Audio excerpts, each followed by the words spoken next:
उड़ती हुई तीरों, गदाओं की टंकार और असंख्य योद्धाओं की चीख पुकार के बीच खून से सनी कुरुक्षेत्र की भूमि पर कर्ण और अर्जुन आमने सामने आ गए। यह देख संजय ने धृतराष्ट्र से कहा कि कर्ण और अर्जुन युद्ध भूमि पर ऐसे लग रहे हैं मानो जैसे दो भयंकर पहाड़ एक दूसरे पर टूटने वाले हों।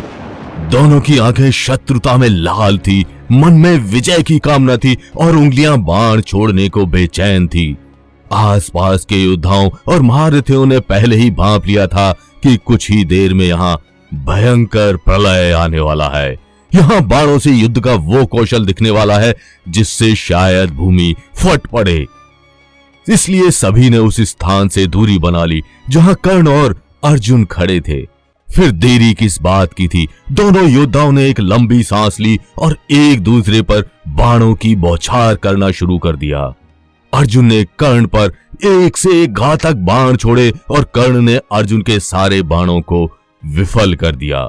शायद अर्जुन कर्ण को कोई साधारण धनुर्धर समझ बैठे थे। यह देख श्री कृष्ण ने अर्जुन से कहा कि पार्थ, कर्ण को साधारण योद्धा समझने की भूल ना करो। कर्ण पर साधारण बाण नहीं, दिव्यास्त्रों का प्रयोग करो। लेकिन महारथी सूर्यपुत्र कर्ण पर अर्जुन के सारे दिव्यास्त्र विफल हो गए। दोनों के बीच घनघोर संग्राम हुआ, बाणों की वर्षा हुई और अंत में कर्ण द्वारा छोड़े गए तीखे बाणों से अर्जुन का रथ 2 से 3 हाथ पीछे हो गया। क्रोध में अर्जुन ने कर्ण पर तीरों की बारिश कर दी और कर्ण का रथ 25 से 30 हाथ पीछे हो गया। अपनी इस वीरता पर अर्जुन मुस्कुराए, लेकिन श्री कृष्ण चिंतित थे। पूछे जाने पर श्री कृष्ण ने कहा कि पार्थ, तुम्हारे रथ के पहियों की रक्षा शेषनाग कर रहे हैं। पताके पर हनुमान विराजमान है और सारथी के रूप में मैं स्वयं नारायण विराजमान हूं। इसके बावजूद कर्ण तुम्हारे रथ को हिला रहा है। सोचो, अगर तुम्हारी रक्षा के लिए हम सब नहीं होते तो तुम्हारा क्या हाल होता। दोस्तों, माना जाता है उस दिन युद्ध समाप्त हुआ। अर्जुन रथ से नीचे उतरे और श्री कृष्ण के रथ से उतरने के बाद वो रथ खंडित हो गया। आप महारथी महावीर सूर्यपुत्र कर्ण के पराक्रम का अनुमान इस घटना से लगा सकते हैं। यह महारथी कर्ण की वीरता की एक छोटी सी कहानी थी। महाभारत में कर्ण की वीरता को दर्शाते हुए अनेकों अध्याय और घटनाएं अंकित हैं। बचपन से अपमानित होने के बावजूद और सब कुछ छिन जाने के बाद भी युद्ध भूमि पर अपने बाहुबल पर विश्वास रखने वाला वो योद्धा था राधे कर्ण। दोस्तों, कर्ण पांडवों की माता कुंती की प्रथम संतान थे, जो उन्हें भगवान सूर्य द्वारा प्राप्त हुए थे। जन्म से ही कर्ण के पास कवच और कुंडल मौजूद थे, जो उनके शरीर के ही हिस्से थे। क्योंकि कर्ण कुंती को कुंवारे में प्राप्त हुए थे, इसलिए कुंती ने जग निंदा से बचने के लिए कर्ण को नदी में प्रवाहित कर दिया। बाद में वह बालक अधिरथ नामक एक सारथी को प्राप्त हुआ, जिसे वो अपने घर ले आया। अधिरथ की पत्नी का नाम राधा था और उनकी कोई संतान नहीं थी, इसलिए उन्होंने उस बालक को अपना लिया और उसका नाम कर्ण रखा। कर्ण बचपन से ही एक अलग स्वभाव का बालक था। अधिरथ उसे अपनी तरह सारथी बनाना चाहते थे, लेकिन नसों में क्षत्रिय खून लिए राधे कर्ण तो कुछ और ही चाहता था। कर्ण का तीरंदाजी में बड़ा मन लगता था और वो किसी श्रेष्ठ गुरु से धनुर्विद्या सीखना चाहता था। लेकिन उस समय के सभी गुरु किसी न किसी राजवंश से जुड़े होते थे, अतः वे सिर्फ राजपुत्रों को ही धनुष विद्या सिखाते थे। इसी प्रकार गुरु द्रोण भी मात्र कुरु राजकुमारों को ही धनुष विद्या सिखाते थे, इसलिए उन्होंने कर्ण को धनुष विद्या सिखाने से मना कर दिया। लेकिन कर्ण निराश नहीं हुआ। वो अपनी विद्या की चाह में वहां पहुंच गया जहां शायद उसे नहीं जाना चाहिए था। क्योंकि गुरु द्रोण ने कर्ण को मना कर दिया था, इसलिए कर्ण द्रोण के गुरु परशुराम के पास पहुंचे।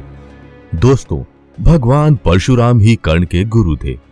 उन्होंने ही कर्ण को सारी युद्ध कलाएं सिखाई और इन्हीं की वजह से राधे कर्ण बन पाया था, महारथी कर्ण। लेकिन दोस्तों, दुर्भाग्य ने यहां भी कर्ण का साथ नहीं छोड़ा।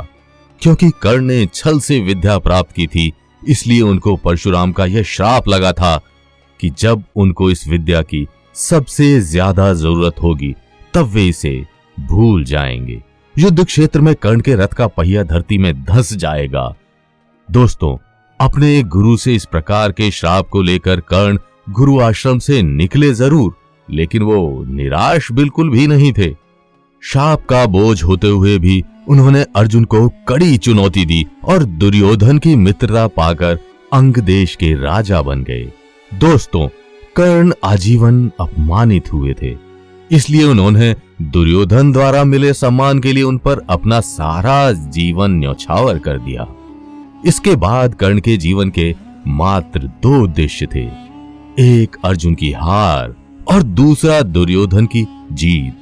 कर्ण मित्रता का सच्चा धर्म निभाते हुए दुर्योधन के हर छल, प्रपंच और पाप का भागीदार बना, क्योंकि सच्चा मित्र वही होता है जो बुरे समय में मित्र का साथ ना छोड़े। दोस्तों, कर्ण को दानवीर भी कहा जाता है। मांगे जाने पर उन्होंने इंद्र को अपने शरीर का हिस्सा रहा कवच और कुंडल दान में दे दिए थे, जिससे प्रसन्न हो इंद्रदेव ने उन्हें एक दिव्यास्त्र भी दिया, जिसका प्रयोग कर्ण ने घटोत्कच को मारने के लिए किया। दोस्तों, कुरुक्षेत्र की युद्ध भूमि पर अर्जुन देवताओं द्वारा प्राप्त अनेकों दिव्यास्त्रों और स्वयं नारायण रूपी श्री कृष्ण के साथ थे। उनके पताके पर जहां हनुमान जी विराजमान थे, तो वहीं उनके रथ के पहियों की रक्षा स्वयं शेषनाग कर रहे थे। वहीं दूसरी तरफ कर्ण गुरु परशुराम के श्राप, दुर्योधन के पाप, दिए हुए कवच कुंडल, भूली हुई विद्या और धरती में धसे हुए रथ के साथ खड़े थे। दोस्तों, वह व्यक्ति विजय कैसे प्राप्त कर सकता है जो इतने दुर्भाग्यों के साथ घिरा हुआ हो? विशेषतः उस व्यक्ति से कैसे जीत सकता है जिसका साथ स्वयं भगवान दे रहे हों? यह बात तो हम सब जानते हैं कि युद्ध में कर्ण कैसे वीर गति को प्राप्त हुए, लेकिन कर्ण हमें यह जरूर सिखा गए कि परिस्थिति चाहे जैसी भी हो, सच्चा योद्धा वही है जो विपरीत परिस्थिति का भी डटकर सामना करे। दोस्तों, अगर आपको महारथी कर्ण की यह वीर गाथा पसंद आई हो तो इस वीडियो को लाइक कर शेयर करें, और अगर आप इस वीडियो का पार्ट 2 चाहते हैं तो कमेंट करके बताएं।